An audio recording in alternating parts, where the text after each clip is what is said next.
Hello po, good morning po. Acknowledge ko po ang presence ng ating board member, Honorable Christian Alilo. Palakpakan tayo po.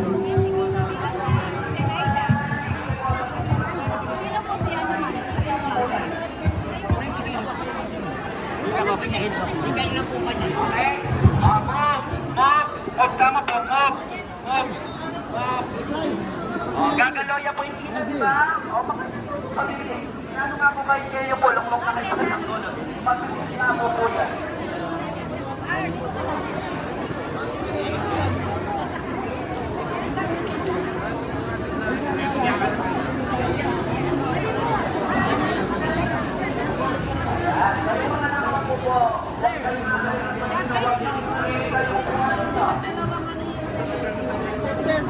Dahil yung mga bagong dating, hindi na yung mauuna sa inyo pag pinalagay nyo yung upuan ninyo.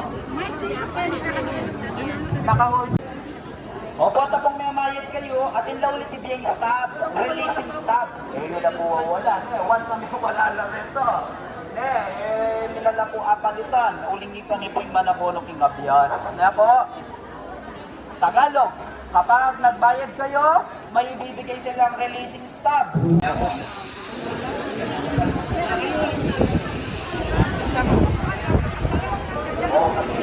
Dito pa dito.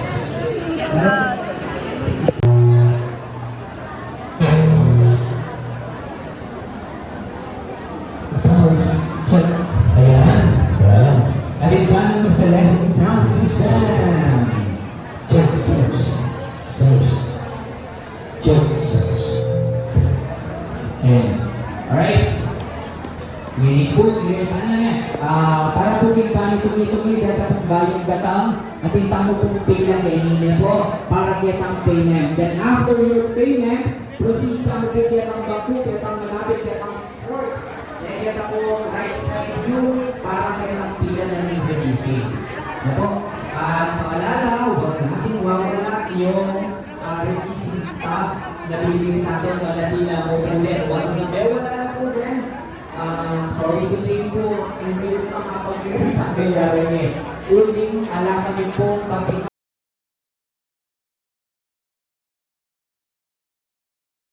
373, 374, 375, 376, 377, 378, Dati P.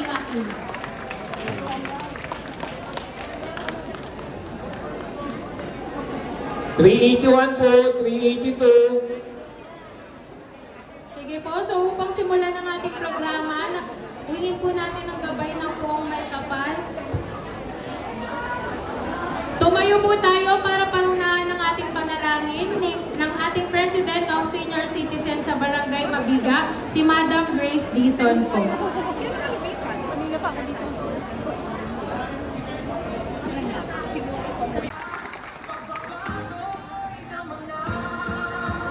Maraming salamat. Isang mapagpala at magandang umaga po sa lahat. Lalong-lalo na po sa ating minamahal na Secretary, Assistant Secretary po ng Department of Agriculture for Agribusiness, Marketing and Consumer Affairs, ASEC, Genevieve May Guevara. Palakpakan po natin ng malakas.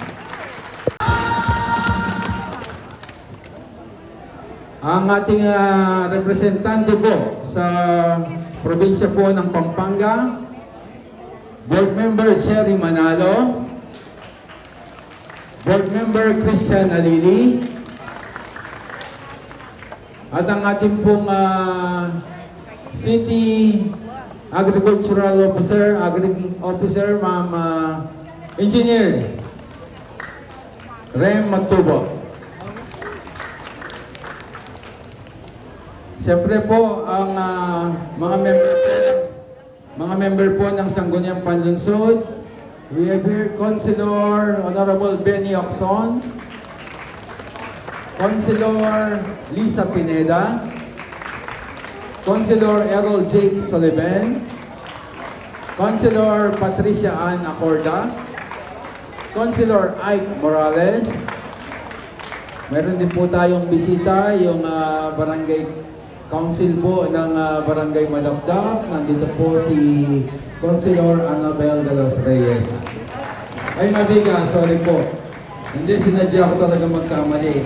Una-una po, nagpapasalamat po tayo sa ating pong City Mayor, ang kagalang-galang Honorable Mayor Atty. Gerald P. Aquino.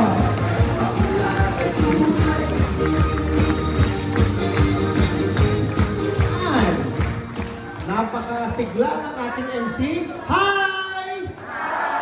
Hello! Good morning po! Yan. Manong po kami sa inyo. Good morning. Siklod ko po, siklod. Siklod po karang senior citizens. Karang pengarin po. At sa mga ama na nandito po ngayon, Happy Father's Day! Palakpakan po natin ang ating mga sarili.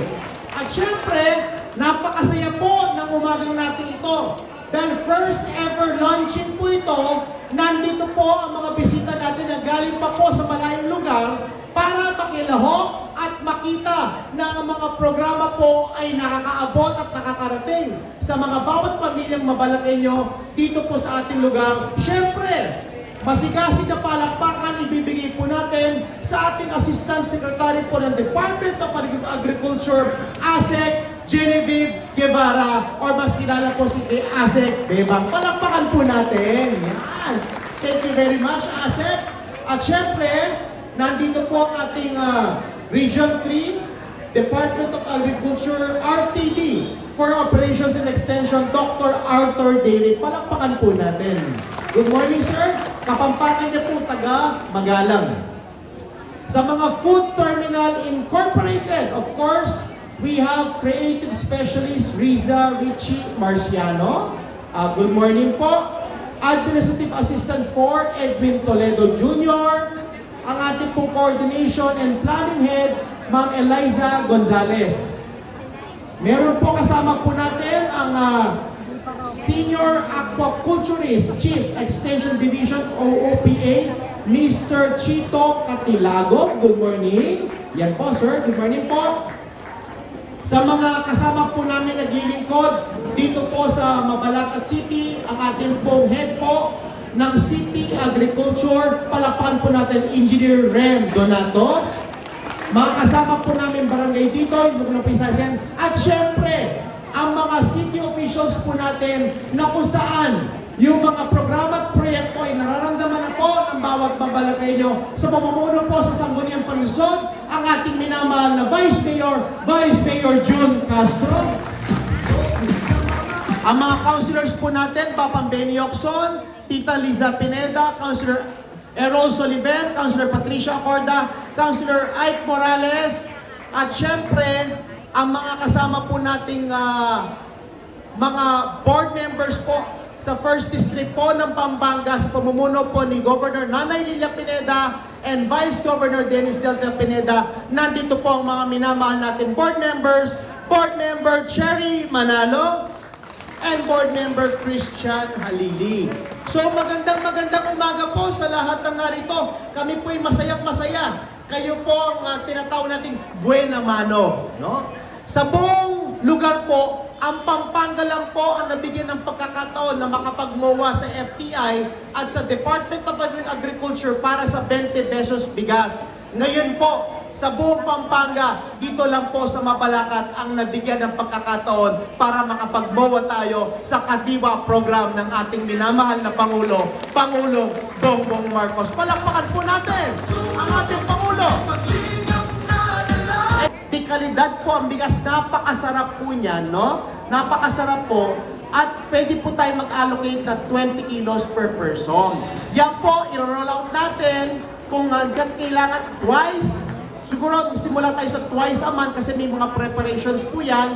Kapag nakabisado na natin, yan po ay dire-diretso na. Yan po ay iikot dito sa syudad na Mabalacat. Kaya maraming salamat po, ASEC Bebang, sa mga Department of Agriculture at syempre sa pamunuan ng ating Pangulong Bongbong Marcos sa kanilang pamamaraan na makakatulong sa ating mga tao, sa lahat ng taong bayan. Napakamahal ng bilihin ngayon, no? Napakataas po Pero sa pamamaraan na ito, makikita natin ang programang pang-nasyonal ay binababa na sa mga lokal na pamahalaan para maramdaman at mapakinabangan ng bawat pamilyang Pilipino at Babalakenyans na ang mga programa ay para sa tao at ang pakinabang ay para sa tao. So muli po, members na nandito, ating pong Assistant Secretary, Ma'am Genevieve or ASEC Bebang, sinasabi po natin. Representative from the FPI, Ma'am, si Ma'am MJ. Sa ating pong mga City Councilors po na nandito, mga sirs, mga ma'am, sa ating pong mga barangay captains, lalong-lalo na po, kaya katamo pong senior citizens sa Radyo Kenny, mayang-mayabang po kaya katamungan. Happy Father's Day po, parang kaya katamo pong Pengari, Jugeni po, Happy Father's Day po. Balo nyo po, alam nyo po. Saka at mangingisda. Mga Ginoo at Ginang, bigyan po natin ng isang masigabong palakpakan si Mr. Chito M. Cadilago.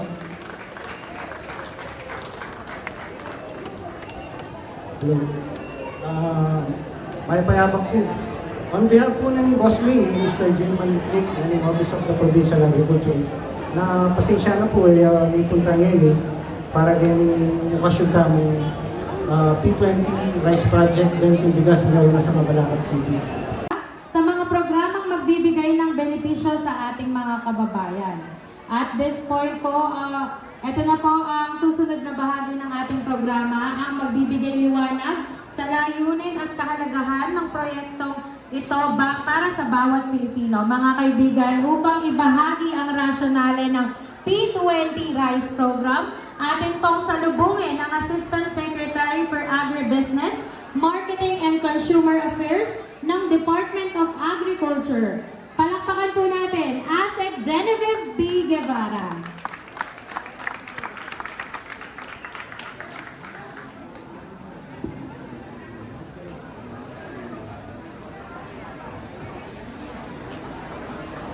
Bayap nga aga, kaluhan. Hindi niyo po natatanong, ang asawa ko po Kapampangan. Lumaki po ako sa Tarlac. Ang puso ko po talaga ay nasa mga Kapampangan. Ayan ang sinasabi ko. Sa ating butihing Mayor, Mayor Del Aquino, sa ating pong Vice Mayor June Castro, sa ating pong mga board members na nandito ngayon, si DM Halili, si DM Manalo, sa ating pong mga kasama dito sa Department of Agriculture na pinangunahan po ng ating RTD, Art Direct, sa ating mga kasama from FPI, ito pa po itong nanditong programang ito. So ito po ay katuparan ng pangako ng ating Pangulong Ferdinand Bongbong Marcos, itong ating availability ng P20 na bigas na marami pong nagsabi na imposibleng mangyari. At ngayon, inalaw po ng inyong LGU. Usually po, 10 kilos lang ang pwede nyo i-avail. 10 kilos lang, pero may limit po yan, 30 kilos a month. Pero pagka bibili po, 10 kilos. Pero ngayong araw na to, inalaw po ng inyong LGU, hanggang 20 kilos po ang pwede niyong bilhin. Sa isang pamilya po na 5, sa normal na 5 katao na kumakain po ng bigas araw-araw, ang 20 kilos po aabot po yan ng halos 2 linggo na sa inan. Given this 22nd day of June 2026 during the launching program held at PhilHomes Covered Court, Barangay Mabiga, Mabalacat City, Pampanga. Signed by our City Mayor, Honorable Attorney Gerald Guthrie P. Aquino. And to receive din po yung Certificate of Appreciation ni Mr. Joseph Rudolph Sino. Nandito po si Mamba ng Pangulo Boots. So may I request our City Mayor, City Vice Mayor, our City Councilors, and of course, Doc Art Dayrit, ASEC, board members. Para po sa ating photo ops po. This time po, look tamo kanyan Manaus Tanaw ulit number na po. Para kayo po magulo na. Pagkiramdaman nyo kanyan ng number yun, then proceed kayo kaning registration.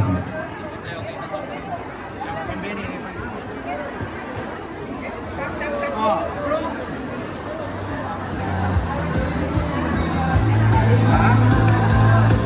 Paano yan po? Pagkitingin po niyan yung mga number na hawak nyo, tatawag na po ulit kayo ng number. Okay, ready ka po. Pabayag sa po pala. Si Juan kayo na. Sir, gani po laweng. Sir, gani po. Sir, gani po laweng. Madalagenyos, official na pong bukas ang ating P20 rice selling activity at ang ating kadiwa ng Pangulo booths. Maaari na po kayong bumisita sa ating mga booths at samahan ng mga produkto. Sir, King Senior Citizen.